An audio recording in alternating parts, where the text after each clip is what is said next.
Halo, apa kabar? Bertemu lagi dalam video pendidikan kita.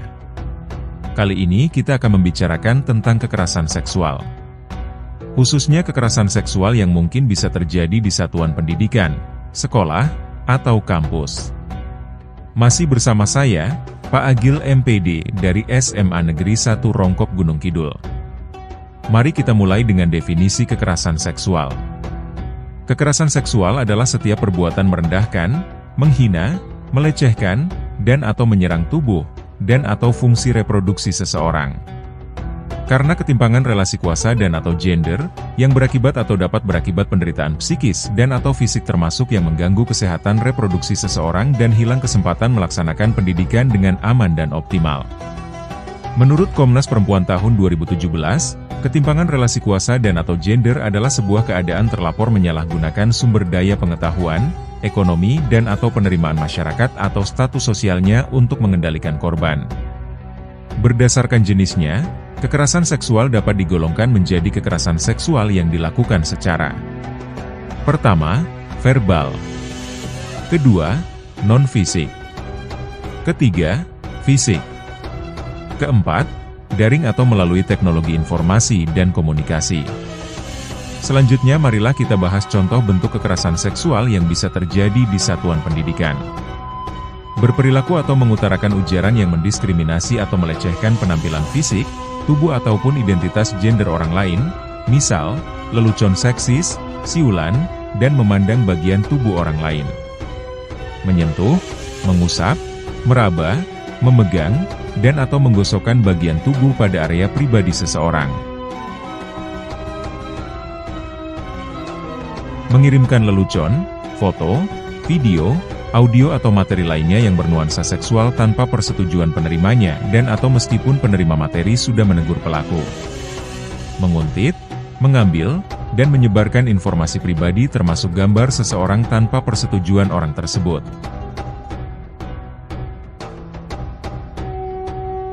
Memberi hukuman atau perintah yang bernuansa seksual kepada orang lain, seperti saat penerimaan siswa atau mahasiswa baru, saat pembelajaran di kelas atau kuliah jarak jauh, dalam pergaulan sehari-hari, dan sebagainya. Mengintip orang yang sedang berpakaian.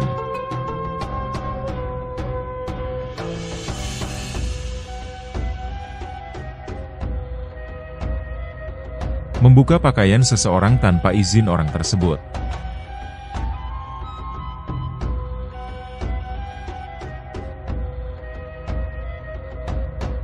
Membujuk, menjanjikan, menawarkan sesuatu, atau mengancam seseorang untuk melakukan transaksi atau kegiatan seksual yang sudah tidak disetujui oleh orang tersebut. Memaksakan orang untuk melakukan aktivitas seksual atau melakukan percobaan pemerkosaan.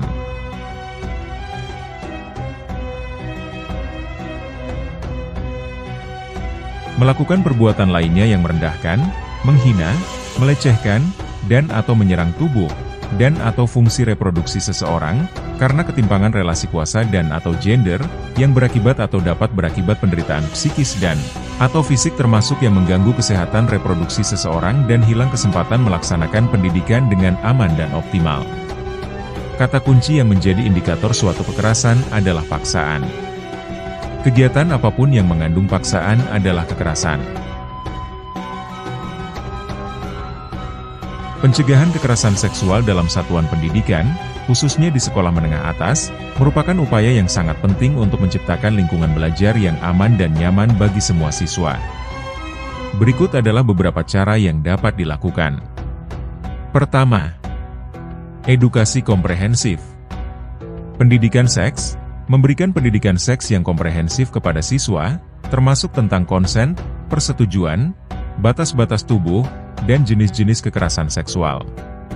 Sosialisasi, melakukan sosialisasi secara berkala mengenai pencegahan kekerasan seksual, melibatkan berbagai pihak seperti guru, siswa, orang tua, dan staf sekolah.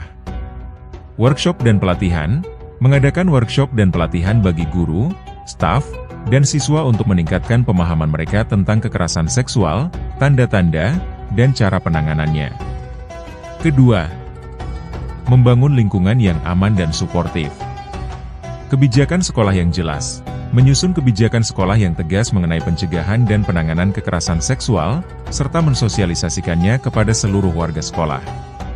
Saluran pengaduan, menyediakan saluran pengaduan yang mudah diakses dan bersifat rahasia bagi siswa yang mengalami atau mengetahui adanya kekerasan seksual. Konselor sekolah, memastikan adanya konselor sekolah yang terlatih untuk memberikan dukungan psikologis kepada korban kekerasan seksual. Ketiga, peningkatan pengawasan. CCTV, memasang CCTV di area-area strategis di sekolah untuk meningkatkan pengawasan. Pemantauan kegiatan, melakukan pemantauan terhadap kegiatan siswa, baik di dalam maupun di luar kelas. Pelaporan, mendorong siswa dan guru untuk melaporkan setiap kejadian yang mencurigakan. Keempat, keterlibatan semua pihak. Orang tua, melibatkan orang tua dalam upaya pencegahan kekerasan seksual dengan memberikan edukasi dan mendorong komunikasi terbuka dengan anak. Komunitas, bekerja sama dengan komunitas sekitar untuk menciptakan lingkungan yang aman bagi siswa. Penegak hukum, menjalin kerjasama dengan pihak kepolisian untuk penanganan kasus kekerasan seksual. 5. Peran guru dan staf. Teladan, menjadi teladan bagi siswa dengan menunjukkan sikap yang menghormati dan menghargai setiap individu. Sensitif terhadap tanda-tanda kekerasan seksual pada siswa dan segera mengambil tindakan. Pelatihan, mengikuti pelatihan secara berkala untuk meningkatkan kemampuan dalam mengidentifikasi dan menangani kasus kekerasan seksual. Pentingnya pencegahan dini. Pencegahan kekerasan seksual harus dimulai sejak dini. Dengan memberikan edukasi yang tepat dan membangun lingkungan yang aman, kita dapat menciptakan generasi muda yang sadar akan hak-hak mereka dan mampu melindungi diri dari kekerasan seksual. Ingat, pencegahan kekerasan seksual adalah tanggung jawab bersama.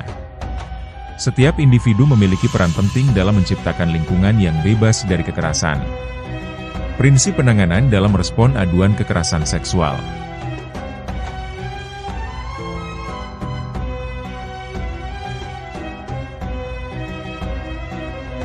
Dukungan psikologis atau Psychological First Aid disingkat PFA, awal adalah serangkaian keterampilan yang bertujuan untuk mengurangi distres dan mencegah munculnya perilaku tampilan kondisi kesehatan mental negatif yang disebabkan oleh bencana atau situasi kritis yang dihadapi individu. Dalam kasus kekerasan seksual, PFA diberikan untuk mengurangi ketidaknyamanan yang disebabkan karena reaksi emosi dan pikiran setelah mengalami kekerasan seksual. Mengurangi dampak negatif dari pengalaman traumatis. Menyediakan dukungan emosional bagi korban. Membantu korban untuk mengakses informasi terkait layanan dan dukungan yang dia butuhkan. Membantu memenuhi kebutuhan dasar yang mendesak setelah korban mengalami kekerasan, seperti minuman, makanan, pengobatan luka fisik, dan rumah aman. PFA dapat dilakukan oleh keluarga, teman, relawan, atau satuan tugas PPKS kepada korban kekerasan seksual. PFA dilakukan untuk menciptakan rasa aman dan nyaman bagi korban untuk mempersiapkan proses pendampingan dan penanganan lebih lanjut. Ada 6 strategi yang dapat dilakukan oleh pendamping dalam PFA.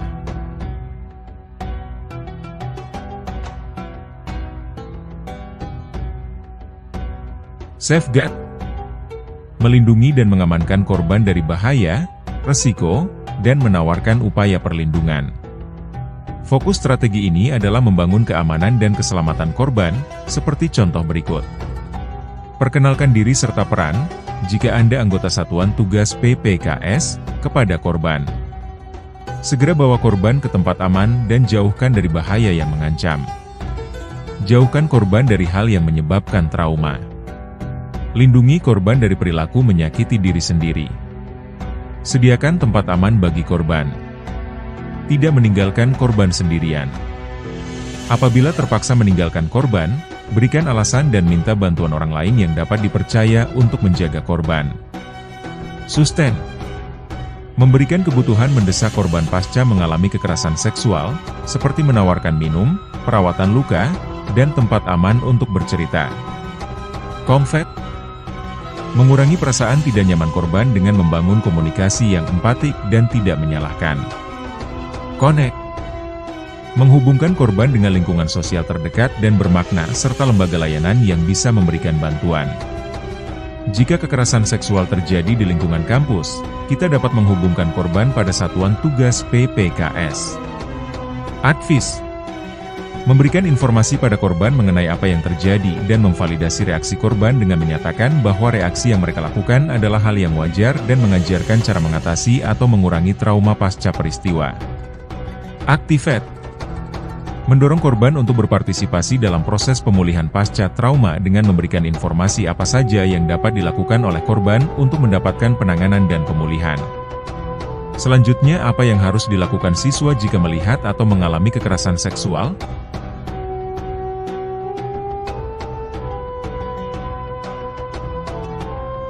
Jika terdapat kasus kekerasan seksual di lingkungan sekolah, siswa dapat melakukan hal-hal berikut. Jika terdapat korban yang bercerita tentang pengalaman kekerasan seksual yang dia alami, dengarkan dan jagalah kerahasiaan identitas dan informasi korban. Cari tahu mekanisme penanganan kekerasan seksual melalui Satuan Tugas PPKS di sekolah. Dampingi atau temani korban saat hendak melakukan laporan melalui saluran pelaporan yang disediakan oleh sekolah. Hormati setiap langkah dan keputusan korban untuk menyelesaikan kasusnya. Ikut memantau penanganan kekerasan seksual yang dilakukan oleh Satuan Tugas PPKS. Lalu apa yang harus dilakukan guru dan karyawan?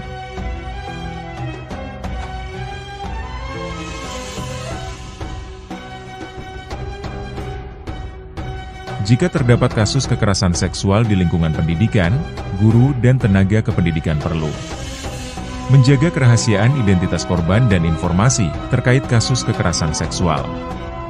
Menawarkan bantuan dan pendampingan yang disediakan oleh kampus kepada korban melalui mekanisme penanganan kekerasan seksual yang ditetapkan oleh Satuan Tugas PPKS. Memberikan hak korban mengambil cuti untuk proses pemulihan.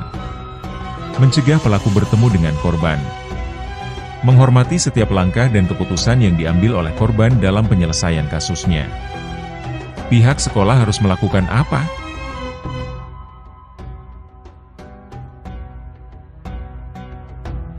Kepentingan terbaik bagi korban berorientasi pada pemulihan korban. Dalam hal ini, persetujuan korban dalam setiap tahapan, melindungi dan memberdayakan, serta menjaga kerahasiaan identitas dan keselamatan korban harus diterapkan. Dengan kata lain, korban berhak menentukan tahap yang ingin dijalani setelah ia mengetahui ketersediaan tahapan penanganan dan risiko yang menyertainya. Keadilan dan kesetaraan gender. Penanganan laporan kekerasan seksual yang empatik dan sensitif terhadap kemungkinan adanya persoalan ketimpangan relasi kuasa dan/atau gender. Menyediakan mekanisme pemulihan bagi siswa, pendidik, tenaga kependidikan, dan warga sekolah yang menjadi korban kekerasan seksual. Sanksi yang tegas dikenakan bagi pelaku kekerasan seksual secara adil dan proporsional, yang dihitung bukan berdasarkan peluang pelaku bertobat, melainkan berdasarkan penderitaan atau kerugian yang dialami korban dan lingkungan akibat perbuatan pelaku. Kesetaraan hak dan aksesibilitas bagi disabilitas.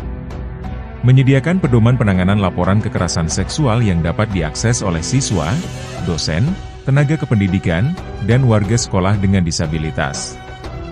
Menyediakan mekanisme koordinasi antara Satuan Tugas PPKS dengan unit yang berfungsi memberikan layanan kepada penyandang disabilitas di sekolah, dalam menyelenggarakan kegiatan-kegiatan pencegahan dan proses penanganan kekerasan seksual. Akuntabilitas. Komunikasi dan koordinasi langkah-langkah atau proses penanganan kekerasan seksual yang akan diambil Satuan Tugas PPKS kepada korban. Penyampaian laporan tentang data serta status penanganan kekerasan seksual yang sudah dijalankan Satuan Tugas PPKS dan pemimpin satuan pendidikan secara rutin kepada kementerian dengan tetap menjaga kerahasiaan identitas korban dan saksi. Penyampaian laporan hasil pemantauan dan evaluasi pemimpin satuan pendidikan terhadap pencegahan dan penanganan kekerasan seksual di sekolah kepada kementerian setiap akhir semester. Independen. Membangun sistem penanganan yang bebas dari pengaruh atau tekanan apapun. Bertindak profesional atau tidak terpengaruh oleh konflik kepentingan, penilaian subjektif, perilaku favoritisme, dan gratifikasi dalam penanganan setiap laporan kekerasan seksual. Memberi perlindungan bagi korban, saksi, dan pendamping korban dari berbagai bentuk intimidasi seperti ancaman fisik dan/atau psikologis, pengurangan nilai akademik atau penurunan jabatan, pemberhentian status sebagai siswa, pendidik, atau tenaga kependidikan, pelaporan, dan tuntutan pidana atau gugatan perdata. Kehati-hatian. Menerima laporan kekerasan seksual dengan menjaga kerahasiaan identitas pihak-pihak yang terkait langsung dengan laporan, kecuali yang sudah terbukti melakukan kekerasan seksual. Memprioritaskan keamanan data dan keselamatan korban, saksi, dan/atau pelapor dalam penanganan kasus. Memberikan informasi kepada korban dan saksi mengenai hak-haknya, mekanisme penanganan laporannya dan pemulihannya, dan kemungkinan risiko yang akan dihadapi, serta rencana mitigasi atas risiko tersebut. Konsisten. Menguatkan satuan tugas PPKS untuk melaksanakan penanganan sesuai dengan prosedur, sejak tahap penerimaan laporan hingga pemulihan korban dan tindakan pencegahan keberulangan. Menjalankan survei kekerasan seksual bagi siswa, pendidik, tenaga kependidikan, dan warga kampus. Memastikan korban kekerasan seksual di perguruan tinggi dapat kembali memaksimalkan potensi dirinya dalam menempuh pendidikan atau menjalankan pekerjaannya dengan aman. Jaminan ketidakberulangan.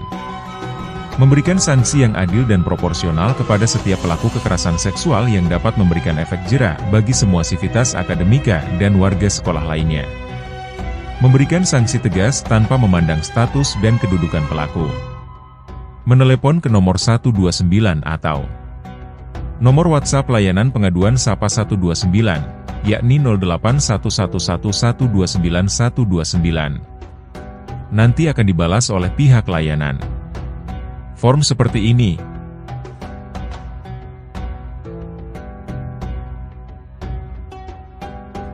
Oke. Semoga memberikan pandangan dan pemahaman tentang kekerasan seksual dan apa yang harus dilakukan.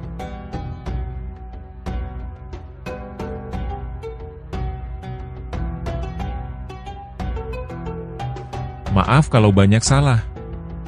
Sampai jumpa di video yang lain.